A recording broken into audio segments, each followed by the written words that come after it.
sull'opera e sulla creazione, finalmente si accorsero che per arrivare alla comprensione dell'opera d'arte bisognava ricorrere alla psicologia, e cioè soprattutto la psicologia della forma.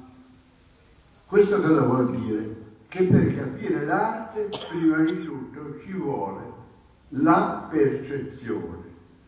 Solo indagando sull'elemento percettivo noi possiamo capire qualcosa dell'arte.